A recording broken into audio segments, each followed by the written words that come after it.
Portanto, meus amados irmãos, sedes firmes, constantes, sempre abundantes na obra do Senhor, sabendo que o vosso trabalho não é vão no Senhor. Só os homens desta casa, no 3. 1, 2, 3. Sedes firmes e constantes, sempre abundantes na obra do Senhor, sabendo que o vosso trabalho não é vão. Só as mulheres vão ganhar de 10-1, quer ver? 1, 2, 3.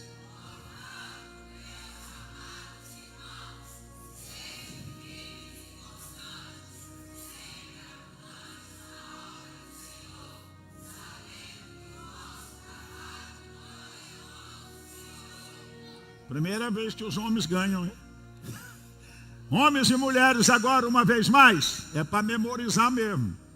É no dizer lá de Deuteronômio 6,4, é para encucar, gravar na cuca, decorar, porque esse é um texto áureo para mim e para você. Homens e mulheres, vamos lá, 1, 2, 3.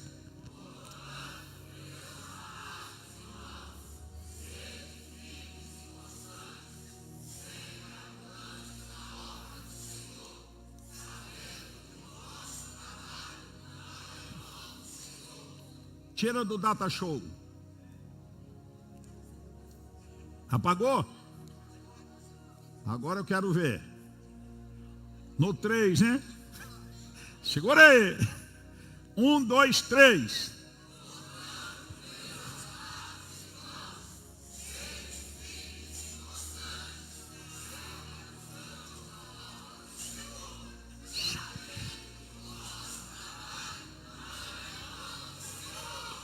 Uau! Chegou! Parabéns! Essa classe de alunos está muito especial. Discípulo é aluno, sabia? Literalmente, é aprendiz. Nós somos eternos aprendizes de Cristo e aos pés dos nossos pastores que Deus unge e levanta. Irmãos, nós vamos analisar o contexto em que esse texto aparece. Nós temos aprendido que precisamos, além do texto que vamos usar, dar uma olhada no contexto anterior, no contexto posterior. Isso é o contexto que vem antes e o contexto que vem depois do texto. E o contexto pode ser um versículo, 2, 5, 10, um capítulo inteiro, ou até mesmo um livro inteiro. Aqui o contexto do verso 58 de 1 Coríntios, capítulo 15, é um capítulo inteiro conhecido como capítulo da ressurreição. Olha o título do capítulo 15 de 1 Coríntios, que os estudiosos resolveram classificar. O capítulo da ressurreição. Paulo vai falar sobre a ressurreição de Jesus, porque se Cristo não tivesse ressuscitado, diz ele, em vão seria a nossa fé, e nós seríamos os mais miseráveis dentre os homens, se esperássemos em Deus só pelas coisas desta vida. Paulo vai continuar escrevendo e vai falar da transformação e da ressurreição dos que dormem no Senhor. Quando chega no verso 51, coloque aí o verso 51, ele fala com mais intensidade sobre a bem-aventurada esperança da igreja. Eis aqui vos digo um mistério. Na verdade, nem todos dormiremos, mas todos seremos transformados. Num momento, num abrir e fechar de olhos, ante a última trombeta, porque a trombeta soará, e os mortos ressuscitarão incorruptível, e nós seremos transformados. Porque convém que isto, corpo humano, que é corruptível, se revista da incorruptibilidade, e que isto, que é mortal, se revista da imortalidade. E quando isto, que é corruptível, se revestir da incorruptibilidade, e isto que é mortal, se revestir da imortalidade, então cumprir-se-á a palavra que está escrita: tragada foi a morte na vitória. Verso 54, 55. Onde está, ó morte, o teu aguilhão, o teu ferrão, a tua foice? Onde está, ó morte, o teu aguilhão? Onde está, ó inferno, a tua vitória? 56. Ora, o aguilhão da morte é o pecado, e a força do pecado é a lei. Mas graças a Deus, vão comigo, 1, 2, 3.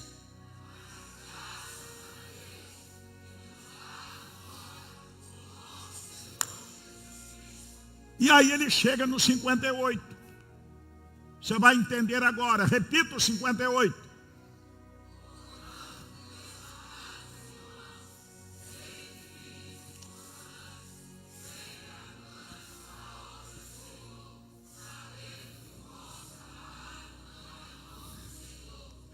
Você notou que ele descreve toda a bem-aventurada esperança da volta de Jesus, do arrebatamento, da transformação do mortal em imortal, da transformação do corruptível em incorruptível.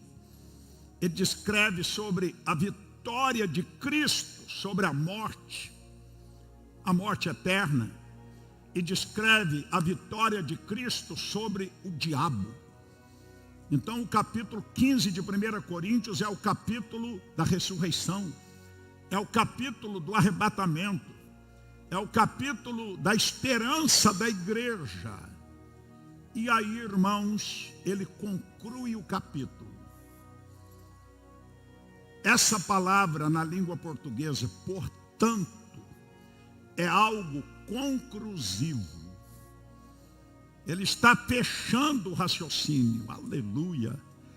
Ele está fechando aquilo que ele recebeu como revelação de Deus. Ele está dizendo, portanto, se você tem estas esperanças que eu descrevi, se você tem convicção que tudo que está aqui no capítulo 15 não são palavras humanas, mas são palavras divinas.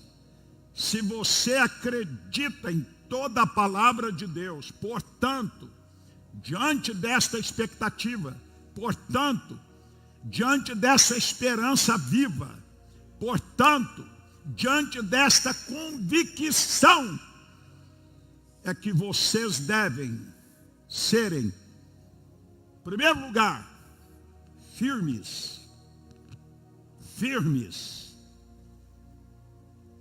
Vamos definir o que é isso. A palavra firme, literalmente, tem palavra que você busca o significado e ela abre o seu entendimento. Eu gosto de definir as palavras, para que a gente entenda, para que a gente aprenda. O que quer dizer firme? Segundo o nosso dicionário, é algo estável, inabalável, resoluto, permanente, que não cede com facilidade. Aleluia! Firmeza significa estabilidade, solidez, equilíbrio e determinação. Sedes firmes. A firmeza vem da fé, em primeiro lugar. 1 Coríntios 16, 13. A fé está na base. A fé é o fundamento principal. Pela graça sois salvos mediante a fé. Isto não vem de vós, é dom de Deus. Vigiai, pois, estai firmes na fé. Virou um adágio no meio dos evangélicos. Você está firme na fé, irmão? Você está na rocha ou na areia? Está lá. 1 Coríntios 16, 13. Vigiai, estai firmes na fé. Portai-vos varonilmente e fortalecei-vos. Portai como homem, portai como mulher. Homem com H maiúsculo, mulher com M maiúsculo, que tenha convicção, que tenha firmeza, que não se abala com facilidade, que não negocia com o pecado, com o mundo, nem com o diabo, mas que tem estabilidade. Olha outra coisa maravilhosa. Salmo 125, verso 1. Nesse primeiro tópico, firmes. Olha o que diz o Salmo 125. Aqueles que confiam no Senhor são como um monte de Sião, que não se abalam. Não se abala, mas permanece para sempre. Vem a luta que vier, vem o problema que vier, vem a dificuldade que vier, vem a maledicência que vier, vem a infidelidade que vier, venha qualquer problema, qualquer vento, qualquer tribulação, em qualquer área da vida. Eu e você, pastor, pastora, somos modelos. Às vezes não estamos tão bem fisicamente, emocionalmente, porque somos humanos, mas a nossa fé nos dá firmeza. E nós somos como um monte de Sião, que não se abala. Nada nos abalará. Quem conhece aquela canção? Josimar daqui a pouco vai cantar conosco. Nada nos abalará, nem pandemia, nem crise, nada, porque sabemos em quem temos crido. E Ele é poderoso para guardar o nosso depósito de fé até aquele dia. Firmes. Daniel capítulo 1, verso 8. Quando Daniel chega em Babilônia, levado de Judá para Babilônia. Eu amo esse verso, porque eu converti mais ou menos na idade que Daniel foi levado para a Babilônia. E eu, como jovem, do grupo jovem da Casa da Bênção de Três Pontas, eu elegi Daniel como meu modelo. Ele e José do Egito. E eu ficava encantado com o caráter, com a decisão, com a firmeza. E Daniel, na sua adolescência, quando chega na Babilônia, olha o que ele diz no verso 8 do capítulo 1. E Daniel, tira Daniel e coloca o teu nome. E Daniel assentou-se no seu coração. A outra tradução diz, e Daniel determinou firmemente. Eu gosto da palavra firmemente. Daniel decidiu firmemente no coração a não se contaminar com o manjar do rei. E ele manteve essa firmeza, irmãos. Ele passou por 4 impérios. Imagina um jovem lindo, bonito, escolhido a dedo. Seus amigos Ananias, Misael e Azarias, o mesmo padrão, fizeram também um propósito de firmeza. Não vão me contaminar com manjar, com o banquete da Babilônia. Quer dizer, com o pecado, com a promiscuidade, com a idolatria, com os deuses pagãos. Eu serei fiel em qualquer circunstância. E quando você chega no capítulo 9, 10 de Daniel, você vai encontrá-lo com quase 90 anos de idade. Quando ele fez o propósito, ele tinha menos que 18. Ele passa por 4 impérios. Oh, irmãos, ele influencia pelo seu testemunho. Ele influencia pela sua vida com Deus. E você conhece toda a história de Daniel. Lançado na cova dos leões pela sua fidelidade à oração. E o Senhor preservou Daniel, firmeza. Por isso que nós precisamos não apenas dirigir a nossa vida na emoção. A emoção é boa, chorar, sentir fogo, sentir calor, cair pelo poder de Deus se acontece, não é? E acontece de vez em quando, não é verdade? Sentir arrepio, tudo isso faz parte da emoção, e a emoção está junto com a manifestação da glória. Não dá para separar uma coisa da outra, não dá. Mas a firmeza da nossa fé não se baseia nas emoções. A firmeza da nossa fé se baseia no conhecimento da palavra e do Deus da palavra. Se você sentiu, ele está. Se você não sentiu, a palavra garante que ele está. Você não está um dia salvo e um dia perdido. Não, o teu nome está no livro da vida. Você foi chamado e ungido por ele para fazer diferença. Por isso Paulo escreve: sedes firmes, aleluia, inabaláveis, naquilo que você crê, naquilo que você recebeu, Jesus e o seu evangelho da graça. Isso é precioso, irmãos. Eu assentei no meu coração há 53 anos a não negociar e nunca deixar Jesus. E nunca tive, para a glória de Deus, não é que eu seja melhor que você, é que eu mantive junto à fonte. E a fonte é a glória de Deus, a presença de Deus, o tempo com Deus diário e o alimento da sua palavra. Homens de Deus que serão usados neste avivamento são guerreiros, guerreiras, aleluia, que não teme absolutamente nada, senão o pecado que pode te afastar do Senhor. Sede firmes.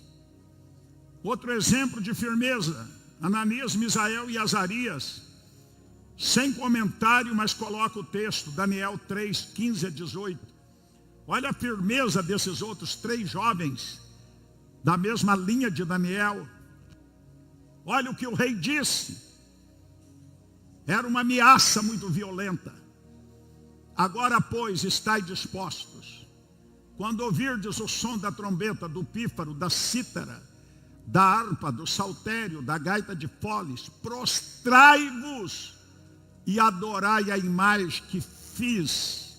Porém, se não adorardes, sereis no mesmo instante lançados na fornalha de fogo ardente.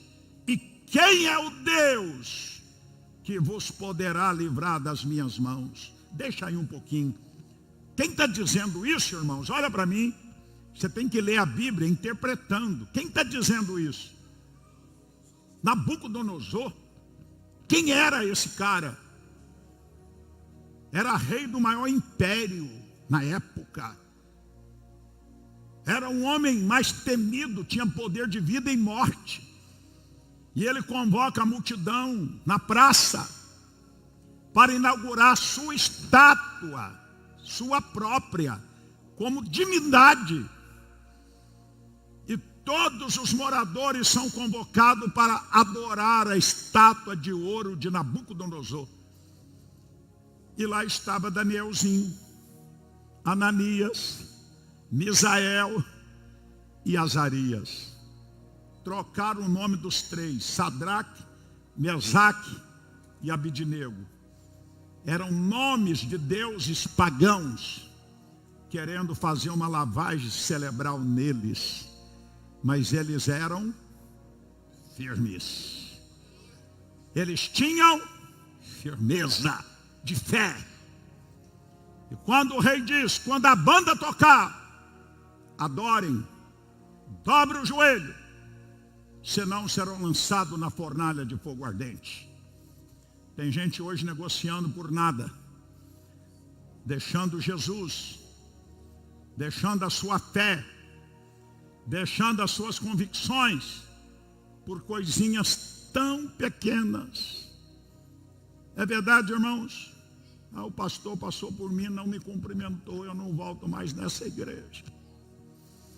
O apóstolo não falou comigo, a missionária nem olhou para mim, nem deu um sorriso para mim. Eu não volto mais. Não tem mais coisas assim, de criança, de menino. Outros trocam Jesus por uma balada, por um forró, por uma cerveja, por uma noitada. Irmãos, às vezes a pressão do pai, da mãe, do irmão, do vizinho. Que pressão que? Vocês conhecem um pouco da minha história, eu não gosto de falar de mim que parece vanglória, mas é para incentivar os novos. Quando eu fiquei preso 11 dias, tinha 17 anos, pelo crime de estar pregando o evangelho.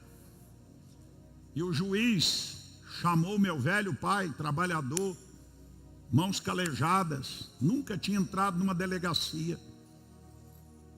E eu lembro até hoje, o juiz na cabeceira, eu à direita, meu pai à esquerda. E o juiz desmoralizou meu pai com palavrões horrorosos. Dizia, você é um pai irresponsável. Você deixa esse moleque acompanhar esse curandeiro. Chamou o meu pastor de curandeiro, porque quem chegava doente lá era curado mesmo. Demônio caía à vontade, viu, Dilon? Expelia macumba. Eu nasci nesse ambiente, espiritualmente falando, de glória, de muitos sinais, de muitos prodígios, de multidões. E depois que o delegado, o juiz, desmoralizou meu pai, partiu para cima de mim e falou coisas horrorosas. E quando nós saímos de lá, o meu pai disse, e aí, Jair, você gostou? Naquele tom bem sarcástico. Gostou? Falei, gostou de quê, pai? 11 dias de cadeia? Gostou do que você fez comigo? Ouviu o que o juiz falou para mim? Por causa de você, por causa desse negócio de Bíblia, de Jesus, de fé, você ainda vai continuar com isso? Eu olhei para ele e disse, isso não. O senhor um dia vai entender o que aconteceu comigo. Jesus se revelou a mim na pessoa do Espírito Santo. E não são 11 dias de cadeia, de afronta, de ameaça que vai me deter. Eu vou ser um pregador do Evangelho, meu pai. E antes dele morrer, eu evangelizei o meu pai, orei por ele muitas vezes. Meu irmão foi sequestrado. Vocês conhecem isso, mas é bom repetir para quem não conhece. Sequestrado pelo padre, meu tio, irmão do pai, que levou ele, internou no hospital, não no colégio, lá no Rio de Janeiro, para que ele afastasse do ambiente da igreja. Meu irmão não convertido pegou um 38, botou na cintura, falou, eu vou matar esse miserável desse padre. Eu vou estourar o cativeiro e vou libertar meu irmão. Desse jeito. Cabra era violento, não tinha Jesus. E ele percorreu o rio e achou meu irmão. E trouxe de volta para a cidade de Três Pontas.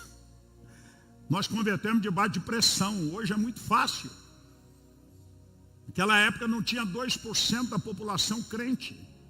Então, meu irmão, se alguém fizer cara feia para você, dê um sorriso para ele. Se alguém falar bobagem, fale bem dele. Se alguém te apunhalar pelas costas, você dá um abraço e um beijo nele. Você vai amontoar um monte de brasa na consciência dele. E prossiga a tua jornada. Firmes! Firmes! Aleluia! Porque quem nos chamou foi o Senhor Jesus. Glória a Deus. Eu amo esta expressão. Firmes! Neemias foi firme ou foi frouxo? Fala comigo, Neemias foi firme ou foi frouxo? Quando Sanbalat, Tobias e Gesem, no capítulo 4, não vamos ler, você conhece? Levantaram para fazer oposição, tentaram desanimá-lo, tentaram desencorajá-lo, usaram as armas mais estranhas. Mas Neemias, em determinado momento, era espada na mão direita e ferramenta na mão esquerda. Em 52 dias, a obra estava realizada. Se te mostrares frouxo no dia da adversidade, a tua força será pequena. A força não vem de dentro. Obrigado, Espírito Santo. A força vem do alto.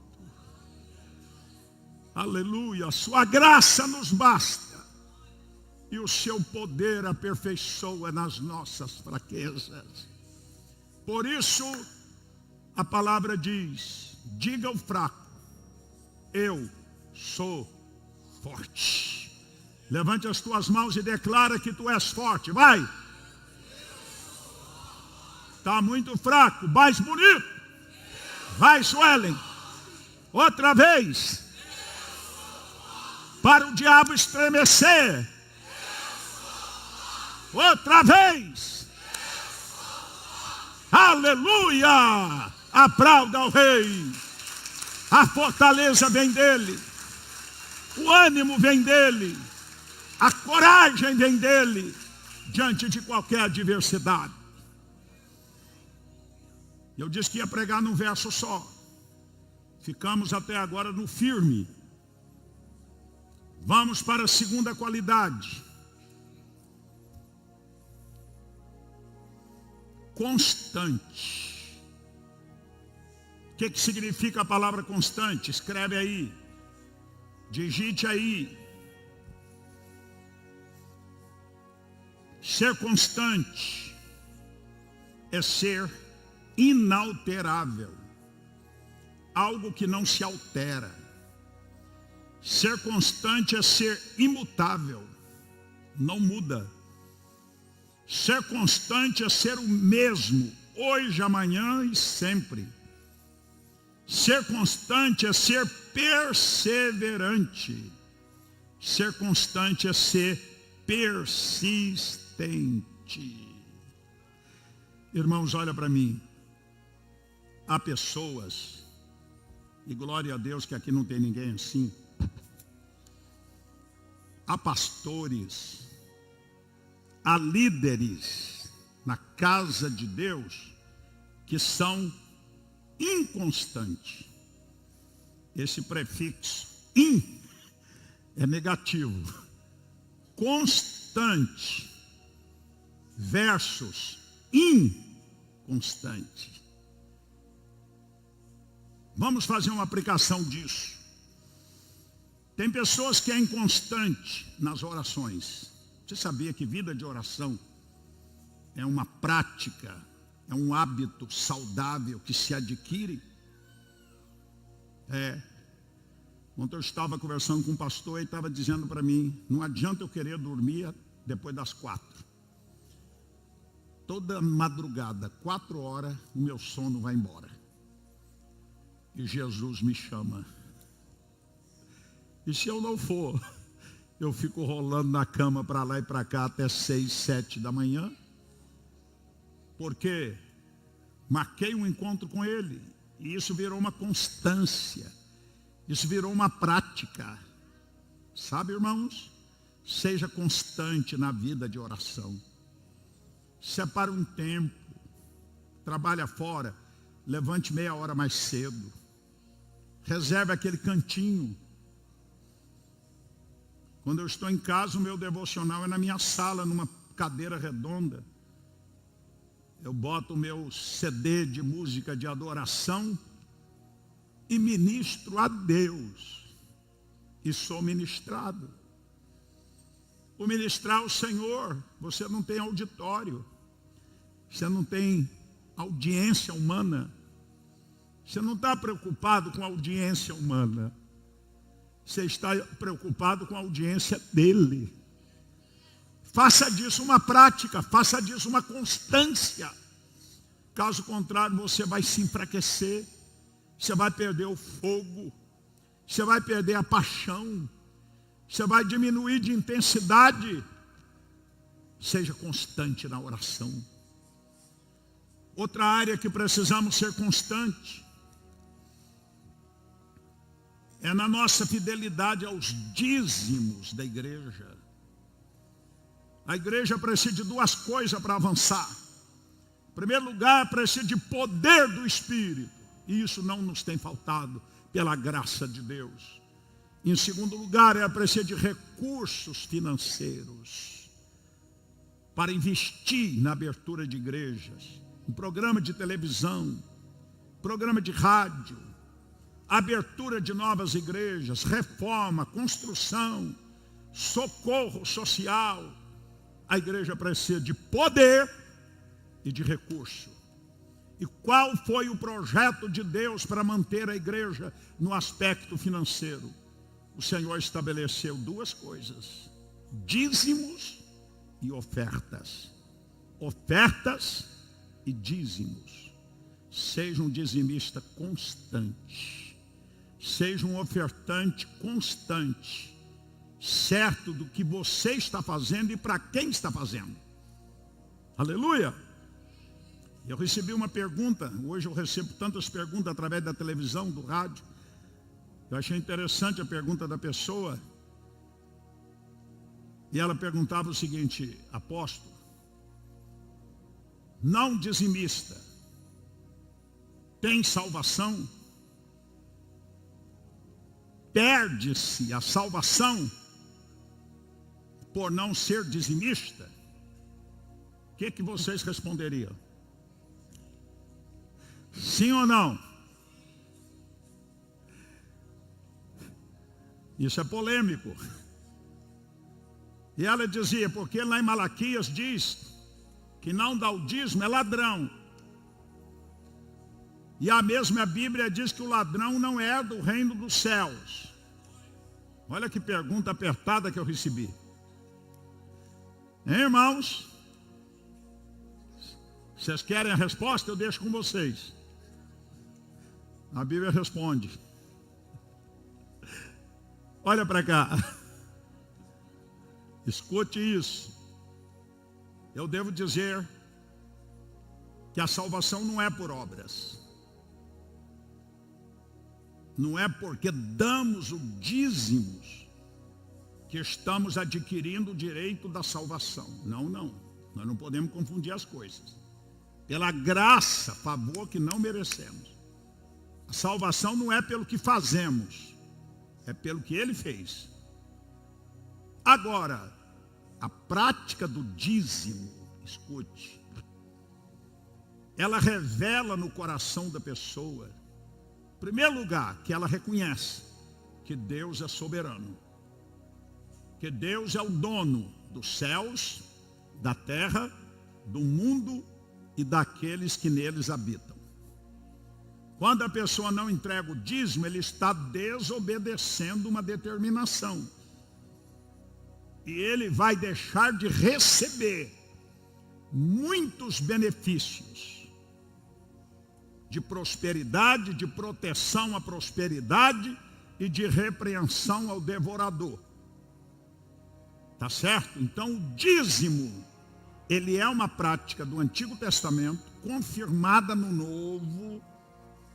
Jesus validou e aprovou a prática do dízimo.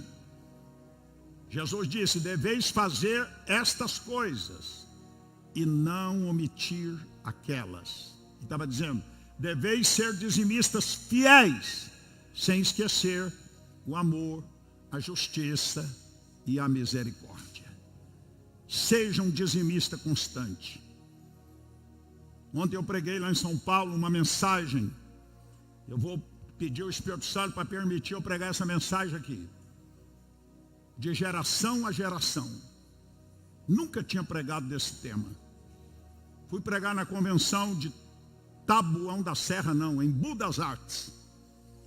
Os irmãos que estiverem assistindo lá, um abraço. Foi algo maravilhoso, glorioso. Só de homem tinha mais de 600 no outro auditório. Só de mulheres tinha mais de 700. Jovens superlotou, eles fizeram diferente. Um dia só para jovem, outro dia só para homens no outro auditório e outro dia só para as mulheres.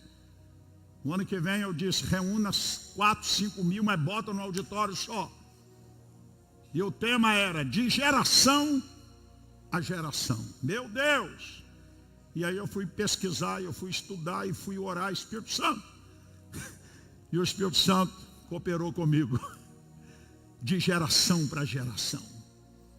Um texto que me abalou muito foi Juízes 2:10. Não vou pregar sobre geração para geração aqui agora não, mas só esse texto. Josué morre. Seus contemporâneos, os anciãos do tempo dele, morrem.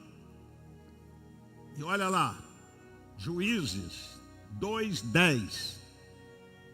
Juízes 2:10.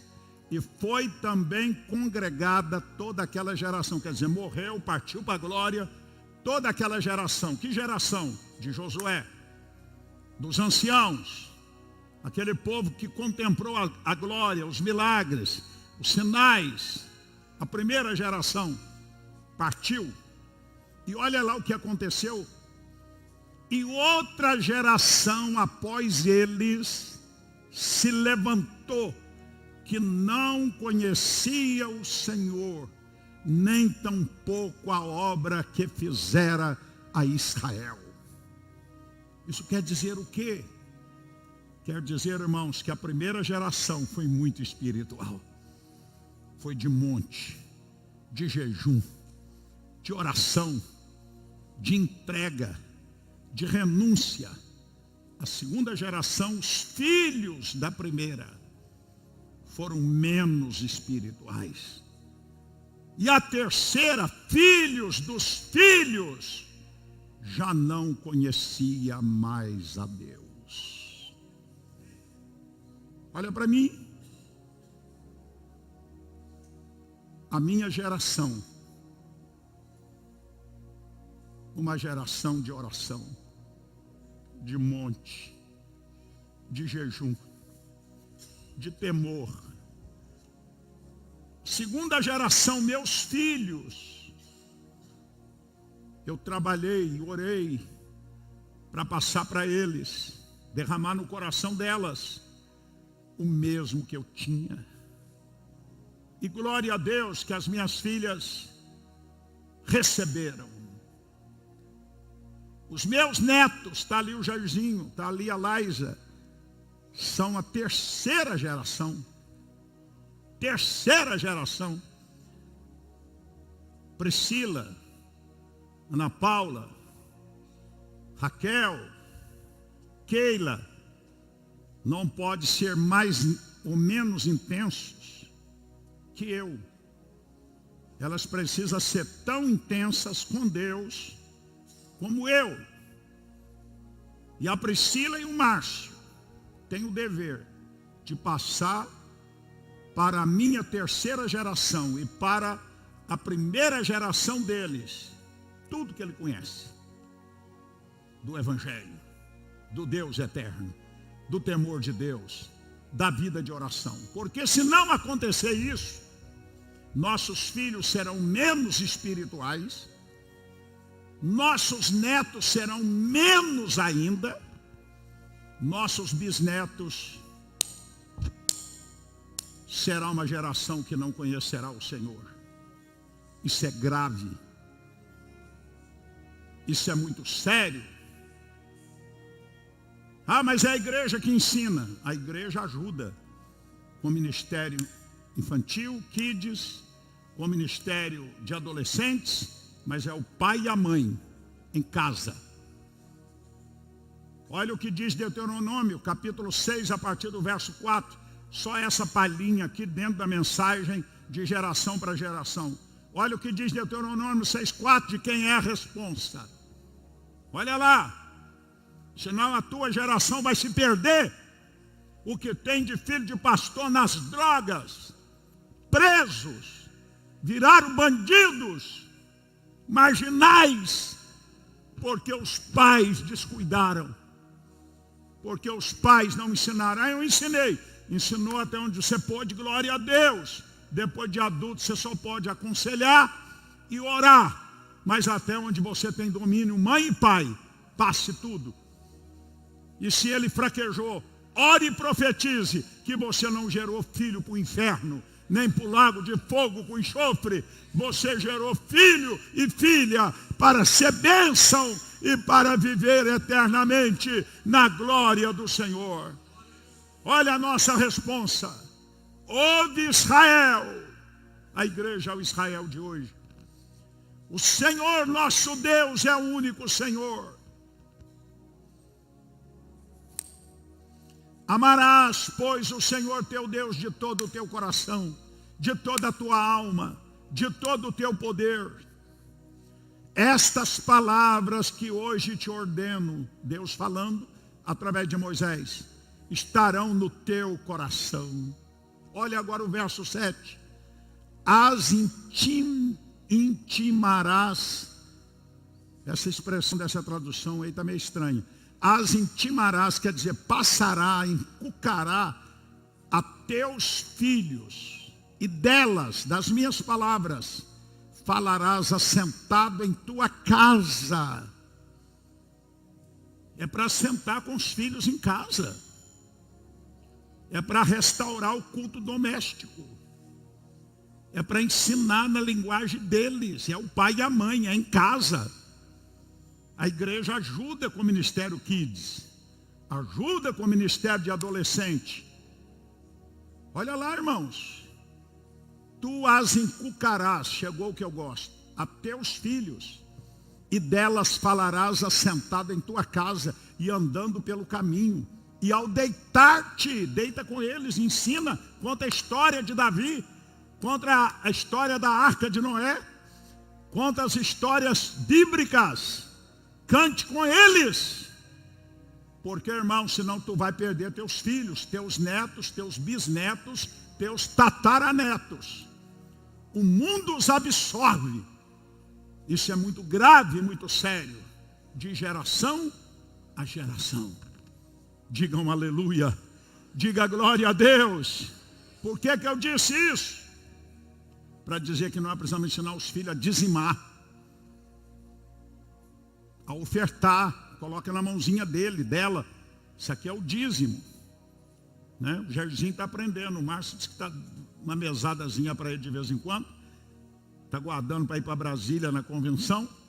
Mas antes de guardar no cofrinho, tem que tirar o dízimo. Ensine. Se você não ensinar, ele não vai aprender. Se ele não vê você praticar, ele não vai aprender. E a melhor forma de ensinar não é só com palavras, é com testemunho do pai e da mãe. É viver o evangelho dentro de casa. Eu acho a coisa mais linda quando uma criança diz: eu quero ser igual ao meu pai. Eu quero ser igualzinho à minha mãe. Porque eles aprendem por observação. Fala comigo, de geração para geração. Da minha geração para os meus filhos. Dos meus filhos para os meus netos. Dos meus netos para os bisnetos. Dos bisnetos para os... E depois do tataraneto é o quê? Só o Dilon que sabe.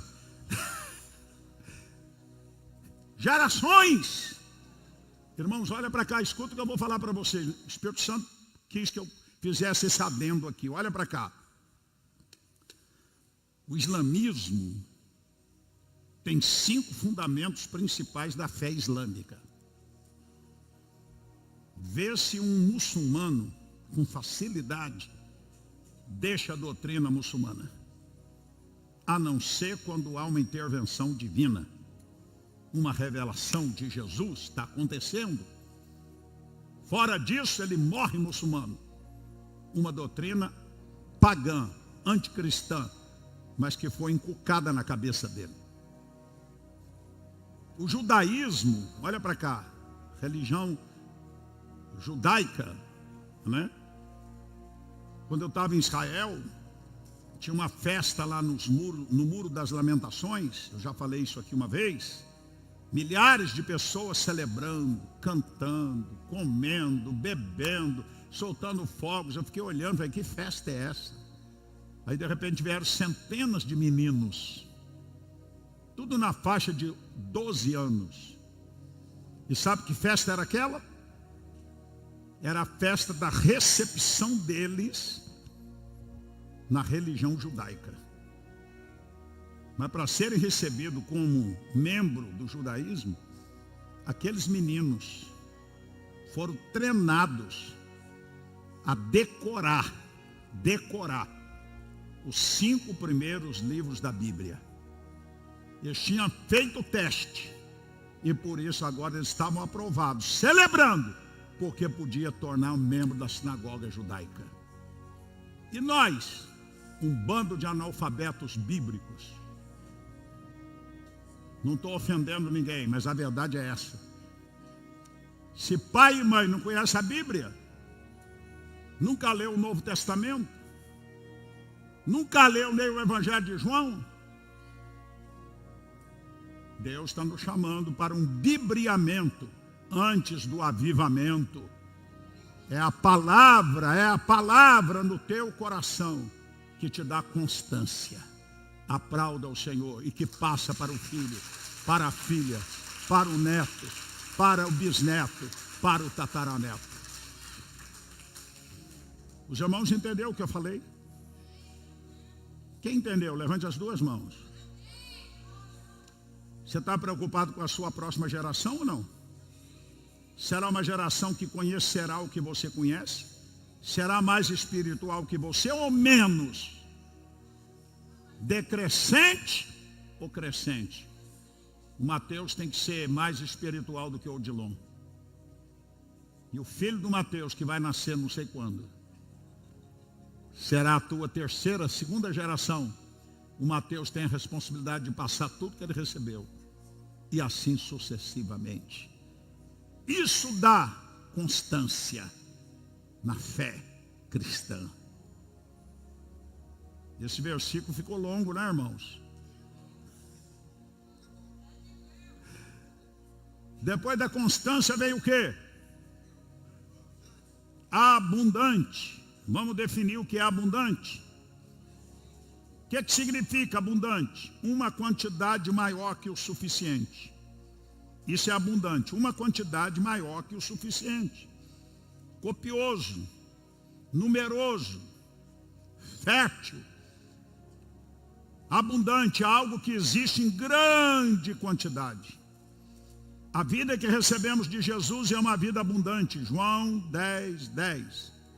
Dentro de nós deve jorrar rios de água viva, não filete. Abundância, diga glória a Deus. A graça que recebemos é abundante. O seu Espírito não nos é dado por medida, é derramado abundantemente. Agora olha para cá. Nós precisamos ser abundantes, quer dizer, no serviço do reino. Fala comigo, no serviço do reino. Eu preciso ser abundante. Trabalhar muito. Dedicar muito. Aleluia, irmãos. Eu disse ontem que há pessoas que não querem crescer. Não quer que a sua igreja cresça. Sabia que tem pastor assim? Que ele diz assim, crescer dói. Crescer dá trabalho. Cuidar só de 20, 30, 50 é mais tranquilo. Mas se eu tiver 500 membros, o que vai ser de mim? Se eu tiver 1000, irmãos, Deus diz assim, não vos conformeis. Tem 50, ninguém está desprezando as igrejas pequenas, que nós temos várias. Ninguém está desprezando um grupo lá de 20, 30, 50, viu, Renato?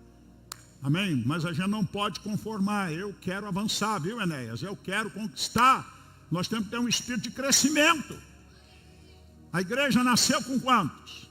12, 70, 120, 500, 3.120, 8.120.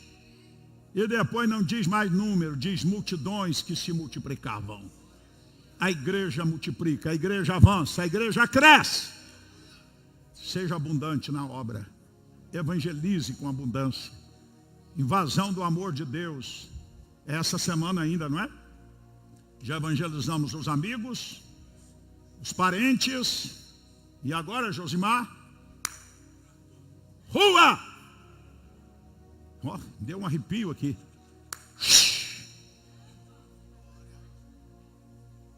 E quem vai é guerreiro mesmo. Na unção, você não vai confiando em ti. Vai emanar, vai fluir de você para alguém o que você carrega. Amém, irmãos? Quem crê assim? Onde nós entramos, a atmosfera muda, irmãos. Jesus tem cooperado comigo. Bem, você chega num culto gelado, religioso, tradicional, eu fico olhando assim, meu Deus, o que é que eu faço aqui? Espírito Santo, Espírito Santo, Espírito Santo. Vem para cá agora, enche esse negócio aqui, quebra tudo aqui, despedaça tudo aqui. Aleluia! E de repente o Espírito Santo, meu amigo, companheiro, ajudador, começa a agitar as águas. E ele está agitando as águas do teu ministério também. É hora de trabalhar com abundância. Firmes, constantes, abundantes. E aí Paulo fecha. Por quê? Eu espero esse dia. Porque o vosso trabalho não é vão no Senhor. Você não está trabalhando para o apóstolo Jair. Você não está trabalhando para o seu coordenador de região. Você não está trabalhando para o seu pastor da igreja local. Não, irmãos. Nós somos apenas pessoas que Deus ungiu, chamou, investiu de autoridade para te ajudar. Mas quem te chamou foi o Rei da Glória. E quando comparecermos diante dele, não vai ter ninguém lá para fazer intermediação. Ele vai perguntar: servo meu, serva minha, que fizestes com os dons, com a capacidade, com a habilidade, com a inteligência que eu te dei. Bodas do Cordeiro será prestação de contas, para efeito de galadão. É disso que Paulo fecha, sabendo que o vosso trabalho não é vão, haverá recompensa. Está chegando, ou no arrebatamento, ou quando a gente partir. Seja intenso, vale a pena servir a Deus, trabalhar, persistir, ser firme, ser abundante, porque aquele que nos chamou é o dono da igreja, é o Senhor das nossas vidas. Por isso, irmãos, não pare no meio da estrada.